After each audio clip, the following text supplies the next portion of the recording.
Hi friends, இன்றைக்கி பார்க்க போகிற ரெசிபி வந்து பீட்ரூட் பனீர் ஃபட்ஜு தான் பார்க்க போகிறோம். அதுக்கு நான் இங்கே ஒரு கப்பு பீட்ரூட் துருவி வச்சுருக்குறேங்க, ஒரு கப்பு பனீர் துருவி வச்சுருக்குறேன், சும்மா உதிர்த்து வச்சுருக்குறேங்க. பால் ஒரு அரை கப் எடுத்துருக்குறேங்க. இந்த கப்பில் ஒரு 1/4 கப்பு ஒரு இது சர்க்கரை வந்து 1/3 கப்புக்கு ஒரு டீஸ்பூன் கம்மியாக எடுத்துருக்குறேன். நம்மளுக்கு ஸ்வீட்னஸ் இதில் கண்டென்ஸ்டு மில்கில் இருக்கும், அதனால் கொஞ்சம் கம்மியாக எடுத்தேன். இப்போ கண்டென்ஸ்டு மில்க்கு நம்ம அரை டீன் போடுறதா இருந்தால் பால் பவுடர் தேவையில்லை, நான் 1/4 டீன் தான் போடுறேன். அதனால் நான் பால் பவுடர் ஒரு 1/4 கப் எடுத்துருக்குறேங்க. இதுக்கு எசன்ஸ் வந்து நான் ரோஸ் எசன்ஸ் எடுத்துருக்குறேன். சப்போஸ் ரோஸ் எசன்ஸ் எதுவும் இல்லைன்னா நீங்கள் 2-3 ஏலக்காய் கூட நுணுக்கி போட்டுக்கலாம். இவ்வளோ தான் இதுக்கு தேவையான பொருள். நீ இதை எப்படி பண்ணுறதுன்னு பார்க்கலாம். ஃபஸ்ட்டு வந்து நான் இந்த பால் ஊற்றிட்டு குக்கரில் ஒரு 2-3 விசில் விட போகிறேன். அப்போ நல்லா சாஃப்டாக வெந்துடும். அதுக்கு பிறகு நம்ம என்ன பண்ணுறதுன்னு பார்க்கலாம். ஃப்ரெண்ட்ஸ், இப்போ நான்ஸ்டிக் பேன் வச்சுட்டுங்க, அடுப்பு பற்ற வச்சிடலாம். இது நான் பீட்ரூட் நல்லா 2-3 விசில் விட்டு வேக வச்சுட்டுங்க, பால் ஊற்றிட்டு. இந்த பாலோட கொஞ்சம் நான் நெய் சொல்ல மறந்துட்டேன், ஒரு 3 டீஸ்பூன் நெய் ஊற்றிட்டு வணக்கி விட்டுடலாம். 2-3 டீஸ்பூன் போதும். இதில் இது ஊற்றி வணக்கி விட்டுடலாம். நம்ம வேக வச்ச பீட்ரூட்டு அதில் ஆட் பண்ணிவிட்டு நல்லா ஃப்ரை பண்ணலாம். அந்த பாலெல்லாம் சுண்டட்டுங்க. அப்புறம் நம்ம 1 பை 1 ஆட் பண்ணிக்கலாம். இதில் பால் இருக்கு பாருங்கள்.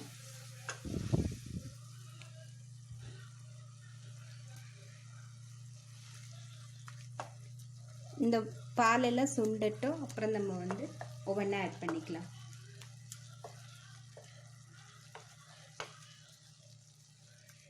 சீக்கிரம் சுண்டிடும், கொஞ்சம் பால் தான் இருக்குது. அந்த பனீரெல்லாம் சேர்த்தும் போது பனீரும் வந்து அந்த மாய்ஸ்சரெல்லாம் உறிஞ்சிடும். நான் ஒரு 4-5 நாளாக வீடியோஸே போடல, ஊருக்கு போயிருந்தேன், அதனால் போட முடியல.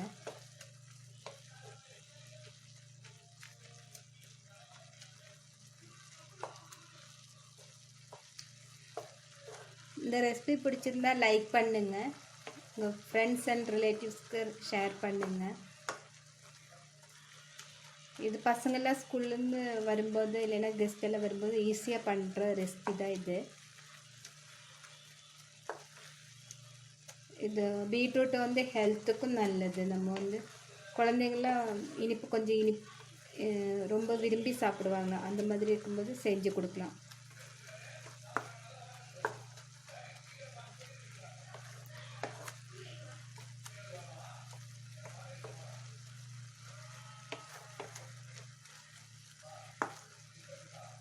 இப்போ இது சுண்டுற வரைக்கும் நம்ம வந்து வெயிட் பண்ணலாம். இப்போ ஓரளவுக்கு நல்லா சுண்டிடுச்சு. இந்த ஸ்டேஜில் வந்து சர்க்கரை கொஞ்சம் மாய்ஸ்சர் தான் இருக்குது, சர்க்கரை கரையிறதுக்காக நம்ம வந்து இந்த ஸ்டேஜ்லேயே வந்து சர்க்கரை போட்டுடலாம். சர்க்கரை வந்து உங்களுக்கு இனிப்புக்கு தகுந்த மாதிரி போட்டுக்குங்க.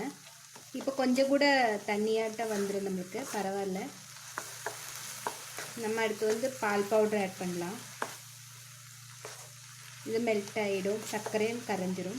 சர்க்கரை கரைஞ்ச பிறகு நம்ம வந்து பால் பவுடர் ஆட் பண்ணிக்கலாம்.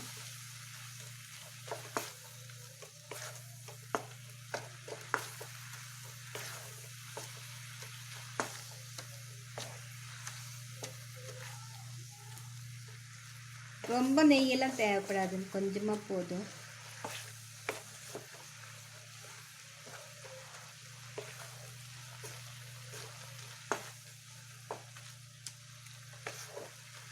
இந்த ரெசிபி பிடிச்சிருந்தா கமெண்ட் பண்ணுங்கள். என்னோடய சேனல் புதுசாக பார்க்குறவங்களா இருந்தால் மறக்காமல் சப்ஸ்கிரைப் பண்ணுங்கள். பக்கத்தில் இருக்க பெல் பட்டனை அழுத்திட்டு ஆல் ப்ரெஸ் பண்ணோம்னா எப்போவும் நான் போடுற வீடியோஸ் உங்களுக்கு வந்து அடையும்.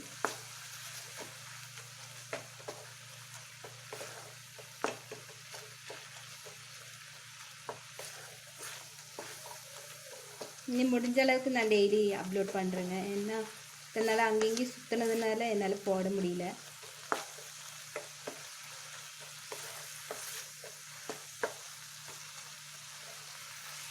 இப்போ பாருங்கள், இதுவும் நம்மளுக்கு வந்து தண்ணியெல்லாம் சுண்டிடுச்சு, கொஞ்சம் தான் இருக்குது தண்ணி.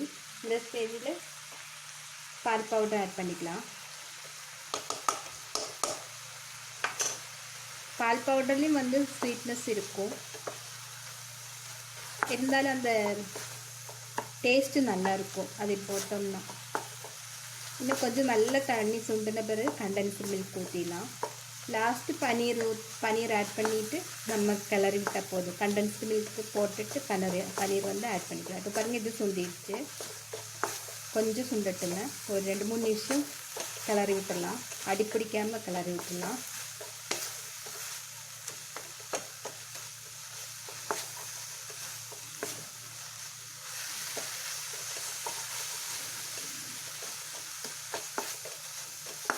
பாருங்க, நல்லா சுண்டிடுச்சு.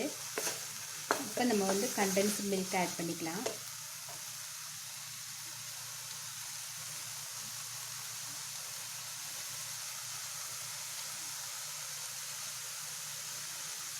அடுப்பு ஸ்லிம்மில் வச்சிடலாங்க. கண்டென்ஸ்டு மில்கில் நல்ல ஸ்வீட்னஸ் இருக்கும்.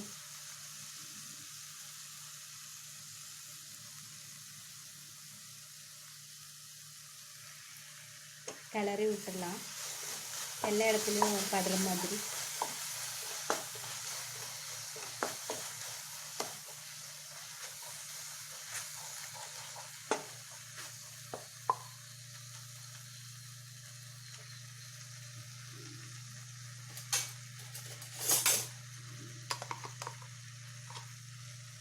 நான் ஃப்ரிட்ஜில் வச்சதுனால கொஞ்சம் கெட்டியாகிடுச்சு, விளையாட கொஞ்சம் சிரமமாக இருக்குது.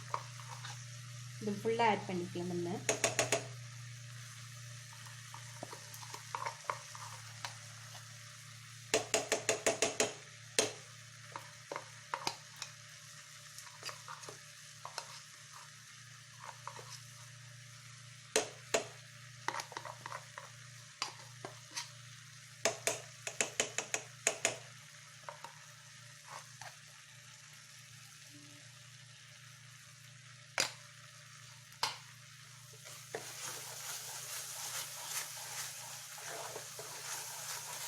கண்டென்ஸ்டு மில்க் 1/2 கப் எடுத்தோம்னா நம்ம வந்து கம்மி பண்ணணும் சர்க்கரை, ஏன்னா அதில் ரொம்ப ஸ்வீட்னஸ் இருக்கும். இது கொஞ்சம் சுண்டினதையும் நம்ம வந்து பனீர் ஆட் பண்ணிக்கலாம். நல்லா கிளறி விட்டுருங்க, சீக்கிரம் தீஞ்சிரும். இல்லை பாலுங்காட்டி நல்லா கிளறி விட வேண்டியிருக்கும். ஸ்பீடாக கிளறி விட்டுருங்க.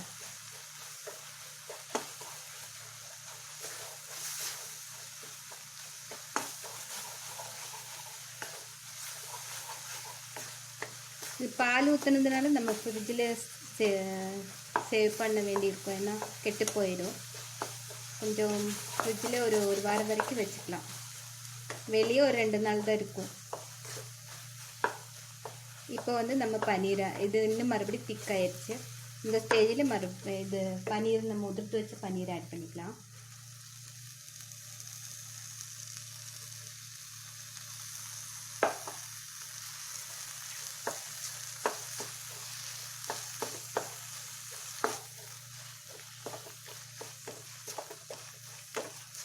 இது கொஞ்சம் திக்காகட்டுங்க, நல்லா மேஷ் பண்ணி விட்டுடலாம். அப்போ அந்த பனீரெல்லாம் கொஞ்சம் உடையும், பார்க்கறதுக்கு நல்லாயிருக்கும். இது ஒரு 2-3 நிமிஷம் ஸ்லிம்மிலே வச்சுட்டு நம்ம கெட்டியாகிற வரைக்கும் வெயிட் பண்ணலாம். ஆறுன பிறகு நம்ம கட் பண்ணி எடுத்துடலாம். நம்மளுக்கு என்ன ஷேப்பு வேணுமோ அந்த ஷேப்புக்கு தகுந்த மாதிரி கட் பண்ணி எடுத்துடலாம்.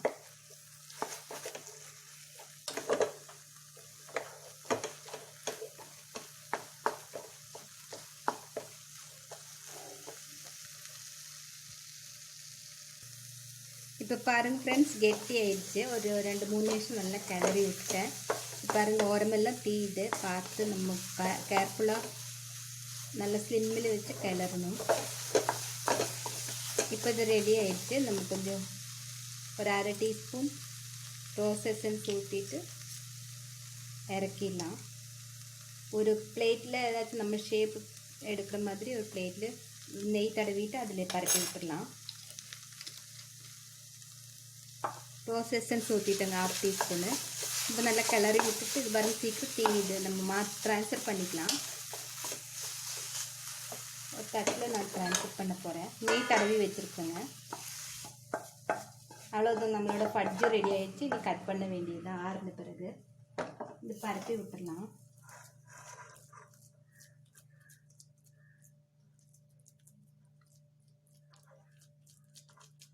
கொஞ்சம் ஆறட்டும். ஆறுனா கட் பண்ண நல்லா வருங்க. வெயிட் பண்ணலாம். கட் பண்ணிவிட்டு சர்வ் பண்ணி உங்களுக்கு காமிக்கிறேன். இதில் நட்ஸு வேணாலும் நீங்கள் ஆட் பண்ணிக்கலாம். எங்கிட்ட இப்போ நட்ஸ் இல்லாதனால ஆட் பண்ணல. நட்ஸ் இருந்தால் எல்லா நட்ஸும் போட்டுக்குங்க, ரொம்ப டேஸ்ட்டாக இருக்கும். ஓகே ஃப்ரெண்ட்ஸ், இப்போ வந்து நம்மளோட பீட்ரூட் பன்னீர் ஃபட்ஜு ரெடி ஆகிடுச்சு. நல்லா சாஃப்டாக இருக்குது. பாருங்கள் எப்படி வந்திருக்கு பாருங்கள். நல்ல சாஃப்டாக இருக்குது, டேஸ்ட்டாக இருக்குது. எல்லோரும் செஞ்சு பாருங்கள். உங்கள் கமெண்ட்ஸ் மறக்காமல் எனக்கு சொல்லுங்கள். இந்த வீடியோ பார்த்ததுக்கு ரொம்ப ரொம்ப தேங்க்ஸ்.